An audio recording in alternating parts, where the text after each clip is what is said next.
So good morning, ito nga pinapainit ko yung transmission mga katropa bago natin gawin. Pinapatest drive sa akin ng customer. So test drive ko, ito kumakajut-kajut nung uminit na. Kumakajut-kajut na, mukhang malabo pa yata ako makauwi.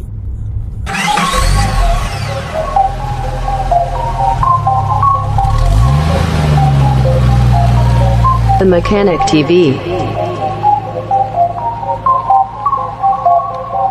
Who made this? The Mechanic TV channel, dito ay manood ka. Click mo subscribe button, click yung bell, updated ka sa mga paparating namin na gawain. Alam mo na, subaybayan galaw ni Sir Edgar Manabat. The Mechanic TV. Ang tagal ko sa highway. Yan. Minsan kumakambyo, minsan ayaw. Ayan, ayaw. Ang tagal. Ayan. Ayan, taas na. Umilaw na yung gear sign. Ayan. So, nung una, okay lang mga katropa yung shifting niya. Nung uminit na, ayan, ganyan na. Ayan, mapapansin nyo, yan. Gumagapang na. So, paparking tayo rito. Tapos, i-off natin yung engine. Ayaw na kumambyo. Ayaw na mag-shift. Ayan. So, park muna natin. Tapos handbrake. Tapos off natin. Rest natin ng konti, nawawala yung pressure. So siyempre hindi naman ako basta-basta nagbubukas ng transmission mga katropa na hindi ko alam yung ano, kasi sabi sa akin ng customer overhaul ko daw. So sabi ko kailangan ko yun, lakas na shift shock. Lakas na shift shock. Kailangan ko munang kumakajut-kajut pa. Kailangan ko munang i-test drive at malaman ko kung anong issue. So eto na nga yung issue, lumabas na pag mainit na. Yan. So siyempre scan na rin natin yan diretso para makita natin kung ano yung pwedeng panggalingan.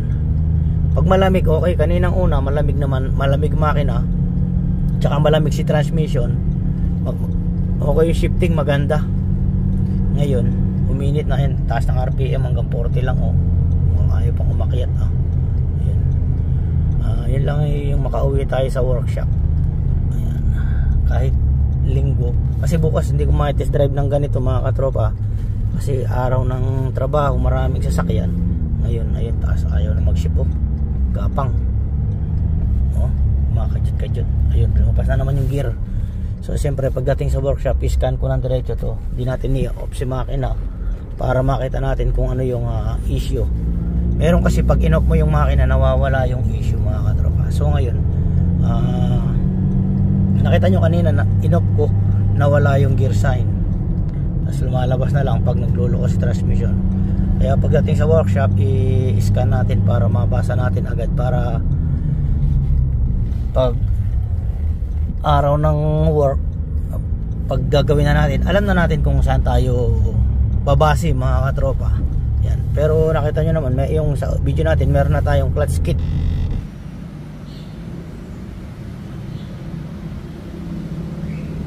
Next job,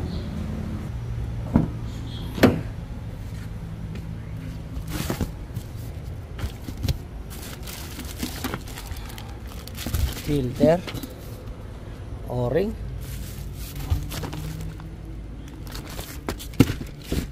clutches, plate. So yun, yung next job natin mga katropa, overhaul tayo ng automatic transmission ulit. Ayan, may parts na, clutch kit tsaka oil, meron na tayo, ATF fluid. Yan. So sinabihan ko naman si customer, ni-test drive ko nung bago ko gawin, kasi dinala niya, okay naman mga katropa, maganda yung shifting.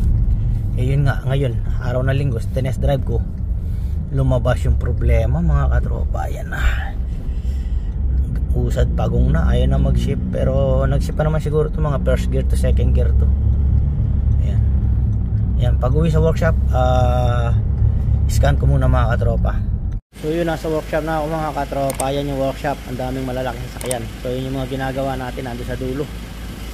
So ito na yung test drive ko kanina, nagdulok ang transmission. Ito na, in-scan ko na mga katropa. So yung kanyang code, ayan, ang daming code. Yung iba nadamay lang, tulad nitong ABS, BCM, ano ba tong ano na to,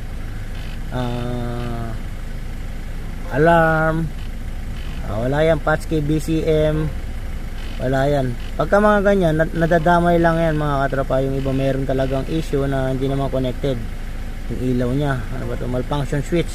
Yan, function switch, HVAC, sa aircon may problema yun. Ako naririnig nyo, umiingay yung actuator. Diba? Yan. Tapos IPC ignition status.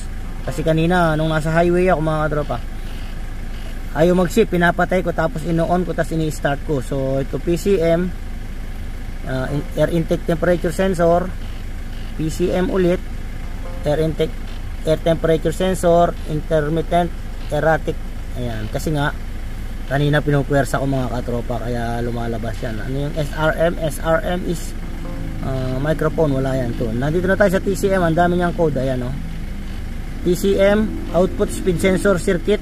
Ayan, gear to incorrect ratio, torque converter clutch solenoid performance stack off, TCM solenoid B performance stack off. Pag mainit na tsaka lumalabas to. TCM transmission over temperature condition. Nag-overheat si transmission mga katropa pagka ganyan, over yung temperature nya. Kasi nga isa sa dahilan dahil sa pinwersa natin kaya nagkaroon siguro ng code na ganyan. Tapos TCM transmission friction B, friction element B apply time range performance. So isa sa dahilan, pwede ring sliding, naglulus ng pressure, nag-sliding. So yung pwedeng dyan, kagaya sinabi ko, meron na tayong clutch kit. So hindi na natin problema sa clutch kit, problemahin natin yung ito, papalitan natin to, yung kulay itim nya, yung kulay itim na sa loob, sa valve body. Tapos si valve body, observe muna natin, siyempre sasabihin natin kay customer yan, explain natin sa kanya kung ano yung tapos